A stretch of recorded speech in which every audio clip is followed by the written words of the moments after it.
이사야서 46장에서 48장까지는 바벨론 제국의 몰락을 이야기하고 있습니다. 그 이야기는 다시 말하면 이스라엘에게는 구원이 되겠죠. 바벨론 제국의 몰락과 그로 말미암은 이스라엘의 구원에 대한 얘기를 이사야 선지자가 하고 있습니다.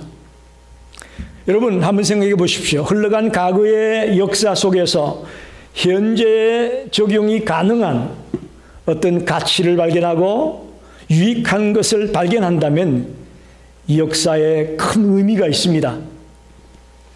과거의 인간의 본성과 또 현재 인간의 본성이 비슷하듯이 역사도 비슷하게 반복됩니다. 오늘 바벨론의 멸망을 예언한 본문 말씀은 이런 점에서 오늘날 우리에게도 굉장히 의미심장한 교훈을 주고 있다고 봅니다. 그 옛날 얘기, 옛날 바벨론의 얘기 나하고 무슨 상관이 있느냐? 그렇게 생각하면 안 됩니다. 의미심장한 교훈을 우리에게 던져주고 있다는 것입니다.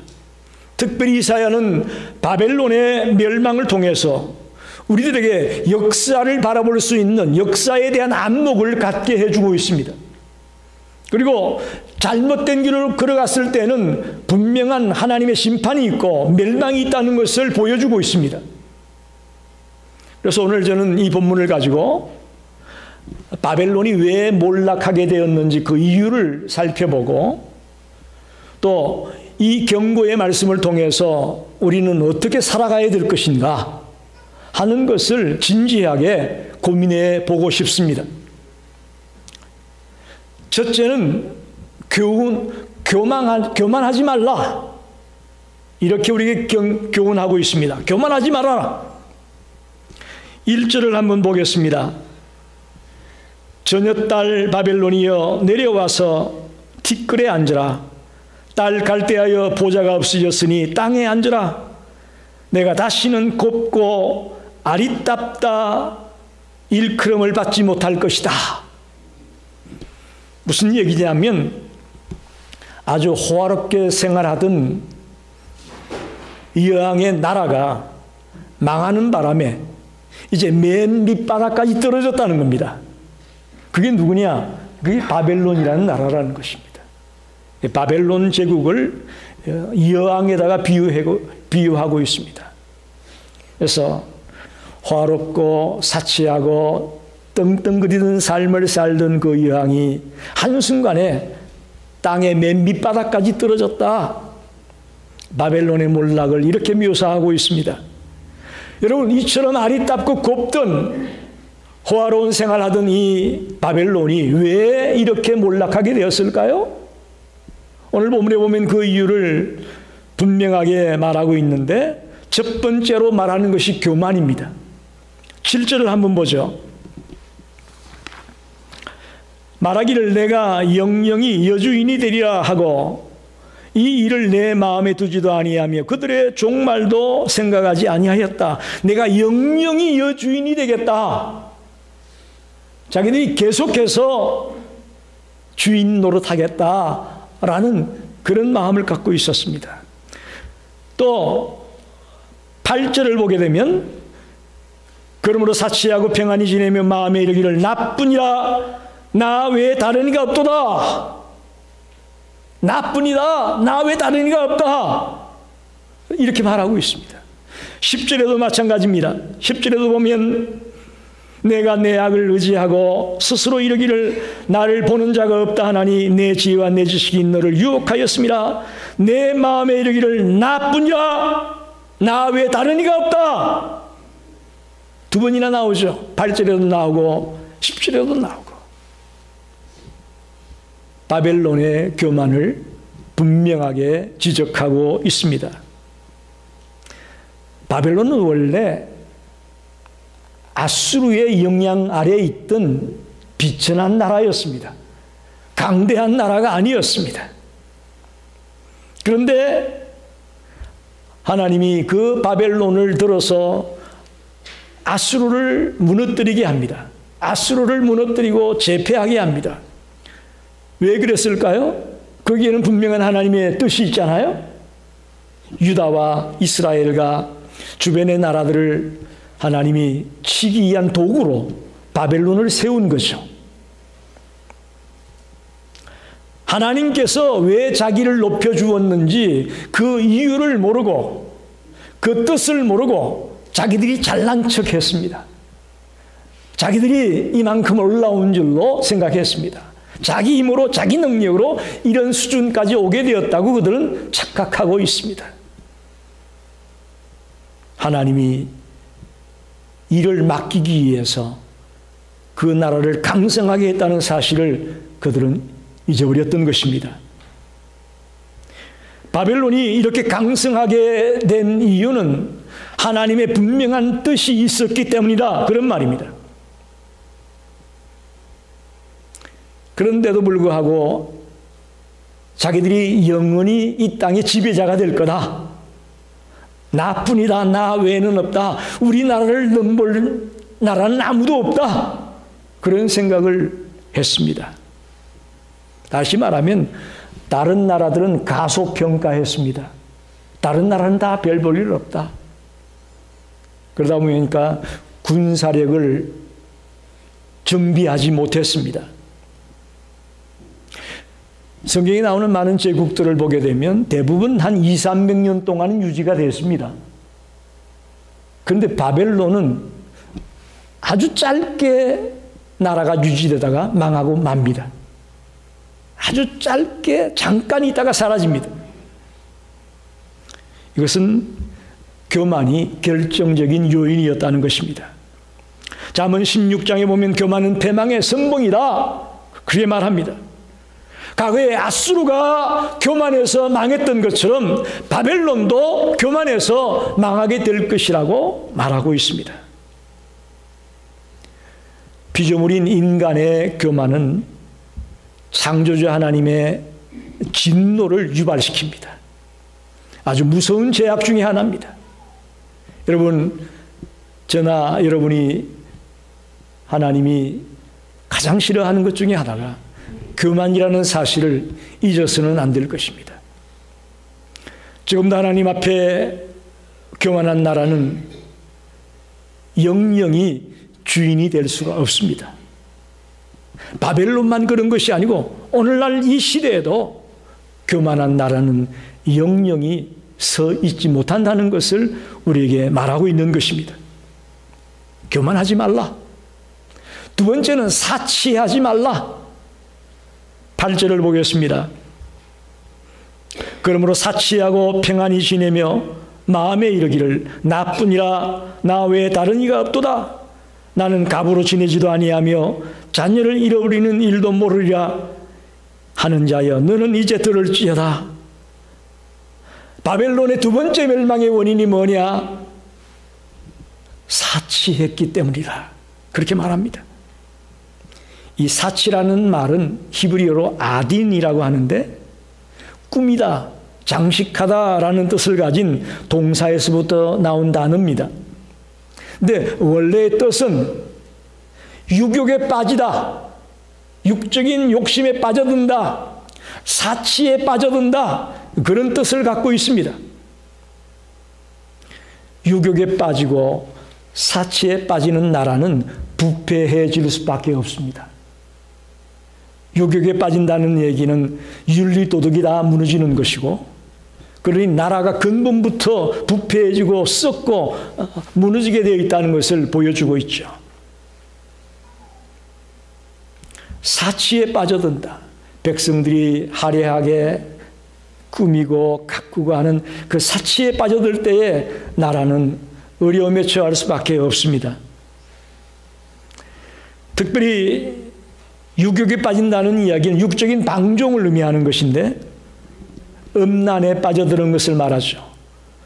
음란과 성적인 타락에 빠져드는 모습을 지적하고 있습니다.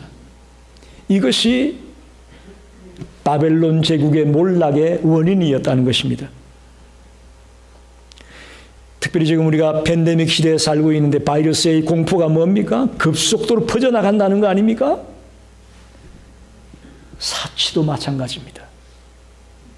인간의 이 음란과 성적인 타락도 마찬가지입니다. 급속도로 전염병처럼 퍼져나간다는 것입니다. 바벨론 제국이 순식간에 몰락하게 된 이유가 뭐냐? 전염병처럼 이 사치가 퍼져나가고 음란의 유혹들이 퍼져나가면서 그 나라가 몰락하게 되었다는 것입니다.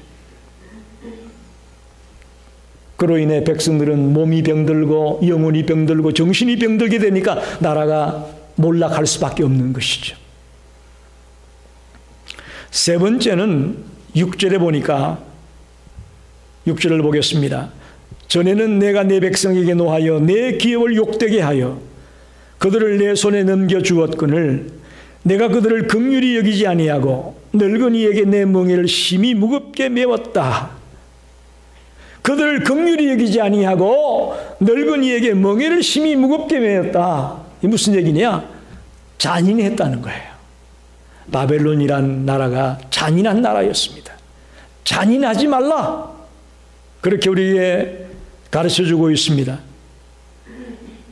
다른 민족을 긍휼히 여기지 않았다. 굉장히 중요한 말입니다. 긍휼이라는 말은 깊은 사랑, 또 깊은 자비로움, 그런 뜻을 갖고 있습니다. 우리는 하나님의 형상대로 지음받은 인간으로 하나님이 자비를 베풀었던 것처럼 마땅히 우리 이웃들에게 자비를 베풀고 사랑을 베푸는 삶을 살아야 될 터인데, 하나님의 도구로 쓰임받던 그 바벨론이 그 자비를 잃어버렸습니다. 긍휼을 잃어버렸습니다. 어린아이나 무기력한 사람들에게 사랑을 베풀고 도움을 주어야 될 텐데 그러지 못했습니다. 특별히 늙은이에게 멍에를 메운다, 그런 표현이 나오죠. 이 늙은이에게 멍에를 메운다는 말이 무슨 말이냐? 꼭 나이 든 사람에게만 짐을 지었다는 얘기가 아닙니다. 이것은 병든 자나 어린 자나 이런 모든 자들 할 것 없이 그들에게 학대하고 착취하고 하는 행위를 일삼았다는 것입니다. 이게 늙은이에게 멍에를 지었다, 이렇게 표현되고 있습니다. 또 8절 하반절을 다시 한번 보게 되면 자신들은 가부가 되지도 않고 자녀를 잃어버리는 일도 모르리라 라고 말하고 있습니다. 무슨 얘기입니까? 자기들은 힘을 가지고 이웃 나라에 쳐들어가서 군사들을 죽였으니까 다 가부가 됐을 거 아니에요? 남편들이 죽었으니까, 전쟁에 나가서. 또 부모를 잃어버렸으니까 고아가 될 수밖에 없겠죠, 아이들이. 이웃 나라는 그렇게 하는 걸 문제 삼지 않고 또 자기 나라에는 절대로 그런 일은 일어나지 않을 것이다 라는 생각을 하고 있다는 것입니다. 잔인합니다. 남의 가정이 파괴되든 말든, 남의 남편이 죽든 말든, 남의 부모들이 죽든 말든 상관치 않는 그런 잔인한 바벨론의 모습을 지적하고 있습니다. 그런데 그 바벨론에 갑자기 이런 일이 일어날 것이라고 말하잖아요. 교만하고 자기들은 절대로 그런 것이 없을 줄 알았던 그 나라에 갑자기 그들도 가부가 되고 그들도 부모를 잃어버려서 고아가 되는 그런 비참한 처지에 이를 것이다 라고 지적하고 있습니다. 우리 하나님은 사랑의 하나님입니다. 긍휼이 많으신 하나님입니다. 그렇기 때문에 잔인성을 싫어합니다. 우리가 잔인한 삶을 사는 걸 싫어합니다. 약한 자들을 핍박하고 힘들게 하는 것을 주님은 원치 않습니다. 그래서 그들이 행한 대로 갚아주시겠다고 말씀하고 있습니다. 그래서 잔인하지 말아라, 우리에게 가르치고 있습니다. 마지막으로 9절로 10절을 보겠습니다. 한날에 갑자기 자녀를 잃으며 가부가 되는 이 두 가지 일이 내게 임할 것이라. 내가 무수한 주술과 많은 주문을 빌릴지라도 이 일이 온전히 내게 임하리라. 내가 악을 의지하고 스스로 이르기를 나를 보는 자가 없다 하나니 내 지혜와 내 지식이 너를 유혹하였음이라. 내 마음에 이르기를 나뿐이라 나 외에 다른 이가 없다 하였으므로 그랬어요. 갑자기 자녀를 잃고 가부가 된다. 바벨론 제국아 너희들이 갑자기 자녀를 잃으며 가부가 되는 일들이 벌어진다 라고 말하면서 그 이유가 뭐냐? 우상을 섬겼기 때문이라고 말합니다. 무수한 주술과 많은 주문을 빌린다. 이 말은 우상을 섬기는 일에 빠졌다라고 지적합니다. 제국의 몰락의 원인이 뭐냐? 우상 숭배 때문이었다라는 것입니다. 특별히 오늘 본문 속에 무수한 그런 말이야. 몇 가지 주술과 주문이 아니고 무수한 주술과 주문이 있었다. 너무나도 많은 주술과 주문을 숭상하는 나라가 바벨론이었습니다. 하나님이 가장 싫어하는 것입니다. 주술이라는 말은 주문을 외우다, 사람을 미혹하다 그런 뜻이에요. 다시 말하면 마법적인 것을 의지하는 것을 말합니다. 주문, 이것은 미혹하다, 또 주문을 걸다 그런 뜻인데 이건 미신적인 것을 말합니다. 샤머니즘적인 것을 말합니다. 주술 마법적인 것이고 주문은 샤머니즘적인 것을 일컬어서 표현하고 있습니다. 살아있는 여호와 하나님을 섬기는 것이 아니라 인간의 손으로 만든 어떤 우상이나 어떤 대상을 의지하고 있는 모습을 지적하고 있습니다. 저는 하나님이 가장 싫어하는 것이 있다면 우상 숭배라고 생각합니다. 왜? 우리는 유일신 하나님을 믿습니다. 만군의 주 여호와, 창조주 하나님, 구원자 하나님, 살아계신 하나님, 그 하나님을 우리는 믿고 있습니다. 그런데 그 하나님을 거부하고 하나님 위에 어떤 우상을, 어떤 주문이나 주술을 올려놓는다면 하나님이 가장 싫어하는 것이죠. 바벨론은 이런 하나님이 가장 가증히 여기는 일을 일삼았습니다. 그로 인해 결국은 그들은 몰락하게 되고 빠른 시간에 망하고 마는 것입니다. 말씀을 정리합니다. 여러분, 바벨론 제국의 몰락은 역사적으로 분명히 일어났습니다. 여러분 이걸 아셔야 돼요. 성경에 기록되어 있으니까 뭐 됐을까? 안 됐을까? 아니에요. 분명히 역사적으로 이 일은 일어난 사건입니다. 또 이 역사적 사실은 예외 없이 다음 세대에도 그대로 반복된다는 것을 알아야 됩니다. 자, 보세요. 바벨론 제국 이전에 어떤 제국이 있었느냐? 애굽이라는 나라가 있었습니다. 또 아수르라는 나라가 있었습니다. 이 제국들도 바벨론과 거의 유사하게 몰락했습니다. 또 바벨론 제국 이후의 나라가 어떤 나라냐? 페르시아 제국, 또 헬라 제국, 로마 제국 다 마찬가지예요. 거의 바벨론과 같은 똑같은 답보를 하면서 몰락해 갔다는 것을 여러분 알아야 됩니다. 오늘날 국제정세는 급변하고 있습니다. 이때 우리는 이 바벨론 제국을 통해 주시는 하나님의 그 메시지에 귀를 기울여야 할 것입니다. 방심해서는 안 됩니다. 하나님의 말씀을 진리로 믿고 또 그대로 실천해 나가는 성도가 되기 원한다면 이 역사를 통해 주는 교훈에 귀를 기울여야 됩니다. 바벨론이 교만함으로 망했습니다. 사치함으로 망했습니다. 잔인함으로 망했습니다. 우상 숭배 때문에 망했습니다. 하나님을 경외하지 아니하고 우상을 섬기는 것 때문에 망했습니다. 이것은 그저 하나의 이론으로 그런 것이다라고 말하려고 하는 것이 아닙니다.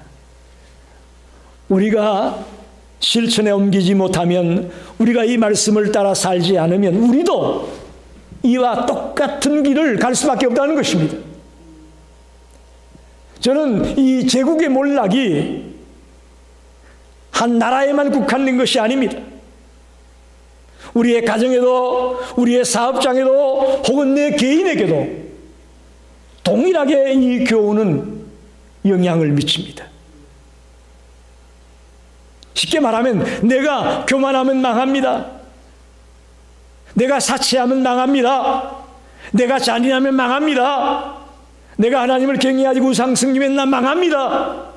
나에게 적용되는 말씀이에요. 바벨론이라는 어떤 큰 제국들에게만 해당이 되는 말이 아니라는 것을 여러분 아셔야 돼요. 오늘의 미국도 여기서 자유롭지 않습니다. 만약에 미국이 교만한다면 이 나라의 미래가 어떻게 될지 모릅니다. 미국에 있는 모든 백성들이 사치하고 하사스러운 화려한 삶에만 치중을 하고 있고, 성적으로 도덕적으로 문란해지고 타락한 삶을 살게 된다면 이 나라가 어떻게 될지 아무도 모릅니다. 이웃 나라들을 함부로 짓밟고 함부로 전쟁으로 폭탄으로 쏘아 죽이고 하는 잔인함을 갖고 있다면 이 나라가 어떻게 될지 아무도 알 수가 없습니다. 특별히 하나님을 경외하는 기독교 신앙의 근거에서 세워진 이 미국이 말씀을 왜곡하고 하나님의 말씀에서 멀어지는 잘못된 길로 들어서기 시작한다면 하나님이 이 나라를 어떻게 하실지 아무도 알 수가 없습니다. 그러니 저와 여러분이 오늘 말씀을 통해 이 제국의 몰락이 나에게 교훈을 주고 있구나, 나에게 이 가르침을 주고 있구나 하는 것을 꼭 깨닫고 그대로 실천하는 성도가 되기를 간절히 축원합니다. 기도하겠습니다.